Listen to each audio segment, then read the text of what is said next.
This next story is a true story of a Moroccan man who had the surprise of a lifetime. This story should be used as an example of what are the possibilities when dating, visiting, or traveling around the world. This is a story you won't want to miss. Stay until the end. This one is a banger. Here it goes.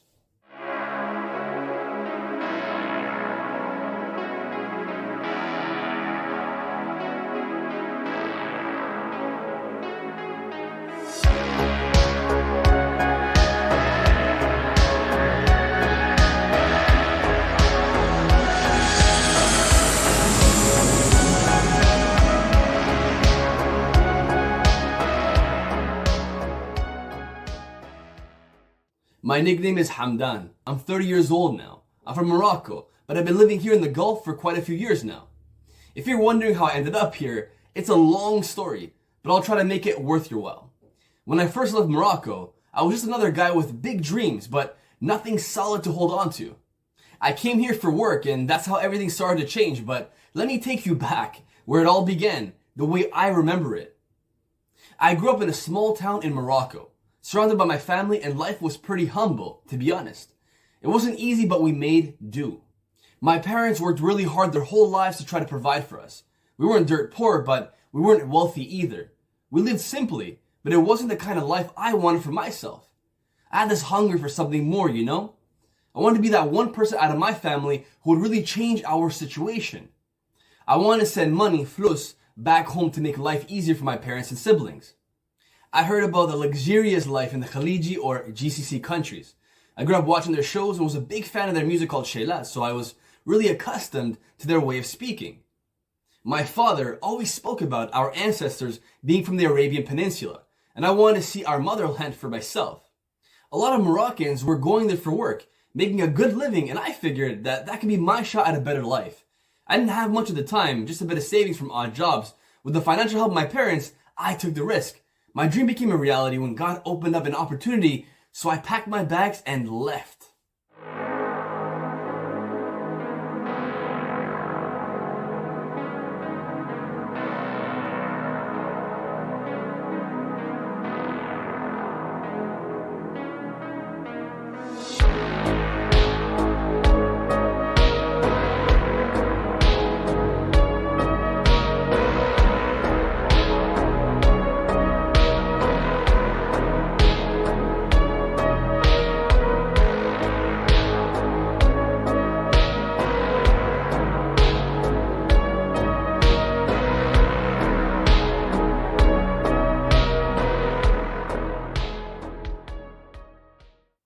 Transitioning here to the Gulf wasn't as hard as it might have been from someone from, say, the West or Asia.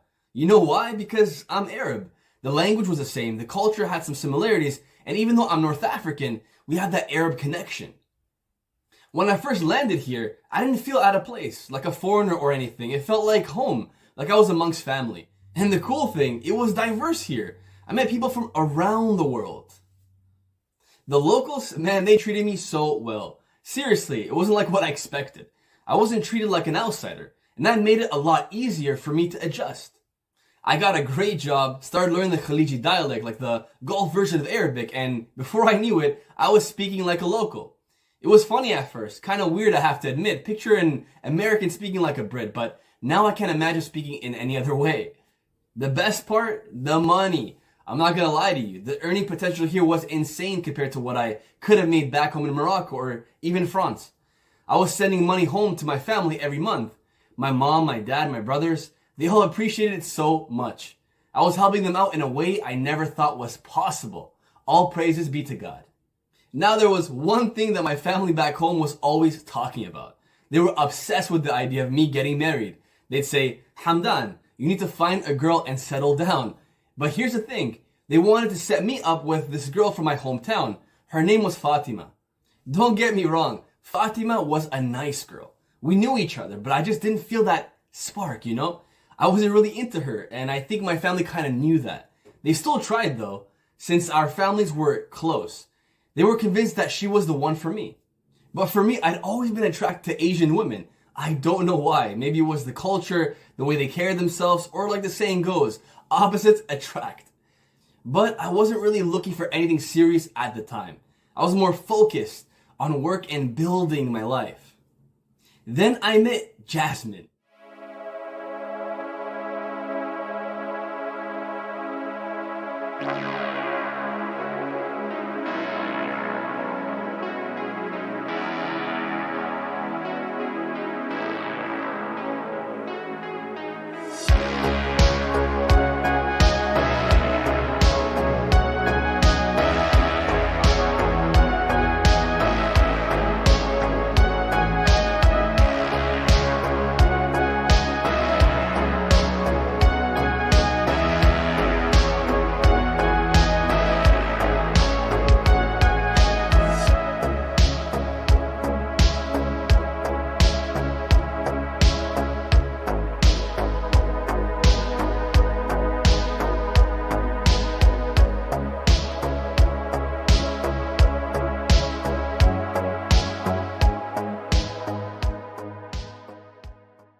Jasmine was a Filipina, 26 years old, working here in the Gulf for a few years. She worked near where I lived, and I noticed her a few times in the nearby gym. Now let me tell you, I'm a guy who spends a lot of time in the gym, although I may not look like it. I was determined to get bigger and stronger. Although I was scrawny, I wanted that muscular body, the kind you see on your IG For You page. I wasn't quite there yet, but I was getting close. Anyway, Jasmine, she was always there too, on the treadmill or the elliptical. She had this vibe about her, always focused and looking intense. She had this look that told me she was attracted to me, but I wasn't sure. I mean, I'm Arab and she was a Filipina. I wasn't sure I was her type. I catch her glancing at me now and then, but I hesitated. I mean, you know how it is when you're not sure if someone's into you. I didn't want to make a fool out of myself, so I kept my distance. But one day after finishing up on the cardio machine, I said, you know what?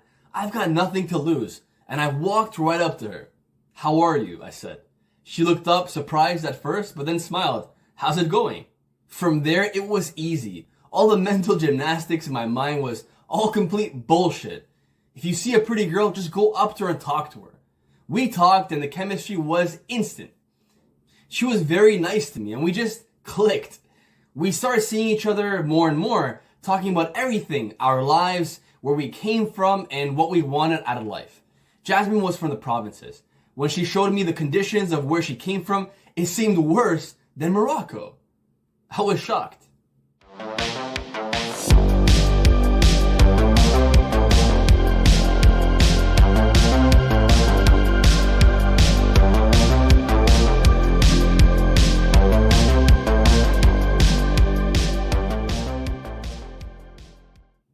As we spent more and more time together, I learned that Jasmine had actually been into Arab guys for a while.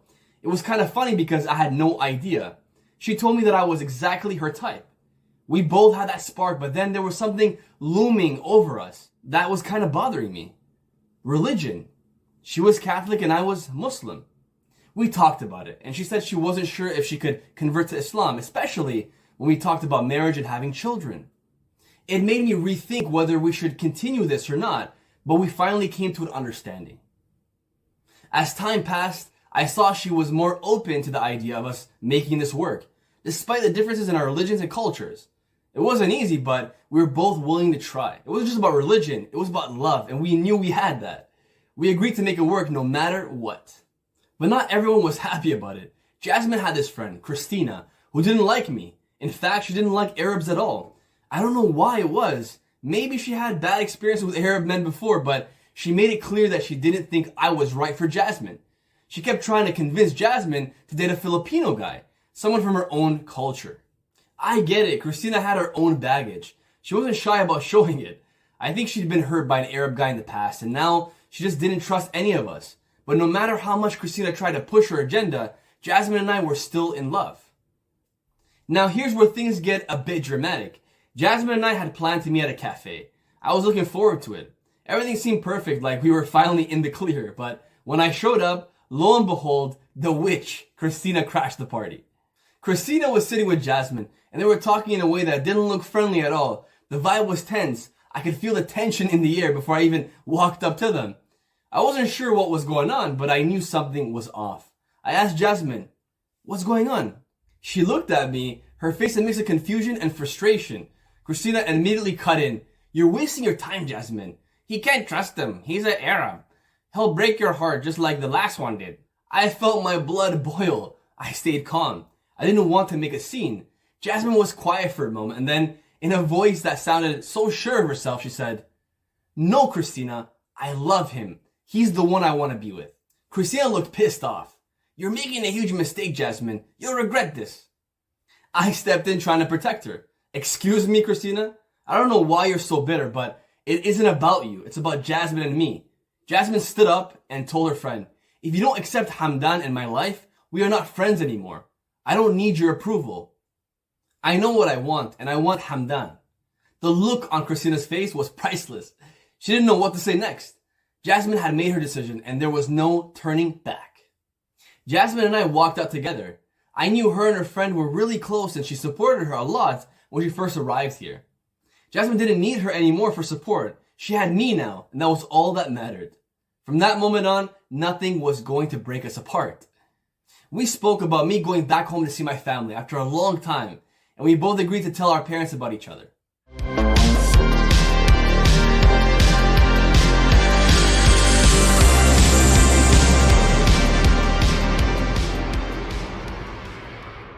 During my time off work, I flew back home to Morocco. I knew it was time to tell my family about Jasmine. Once I settled in for my trip, I told my family I had a surprise to tell them. I found my future wife. They were surprised, and the first thing my family said in unison was, is she Moroccan? I laughed and said, no, she's Filipina. I was waiting to see their reactions. There was a moment of silence. But then my father spoke up. Well, if you love her, then she must be special. My mom chimed in. We just want you to be happy, son. Tell us more about her. I described Jasmine to them, how smart, caring, and beautiful she was. I could hear the approval in their voices as they said they couldn't wait to meet her. They even asked to see her photos, and when I showed them a few pictures of us together, they thought she was beautiful. They were open to getting to know her, and that made me feel calm and relieved. I love and respect my parents, since they are all I have and have always supported me. But I was glad they didn't let the cultural differences throw them off. During my time away, Jasmine also told her parents about me and showed them what I looked like, and they were more than happy for us. When I returned, Jasmine set up a video call and introduced me to her mom and dad and sister. I felt the nerves hit me. I had never done something like that before, meeting someone's parents through a screen, but they were so kind. Her dad asked me questions about my background, my job, and how I plan to take care of Jasmine. I was honest, telling them that I had a stable life in the Gulf and that I truly cared for their daughter. Jasmine's mother smiled at me, and I can tell she was happy her daughter had found someone who respected her. You're a good guy, Hamdan, her dad said. I can see how much you care for Jasmine. That was the moment I knew we were moving in the right direction. Both of our families had accepted us, and the support was there needed to make this work. It was more than I could hope for.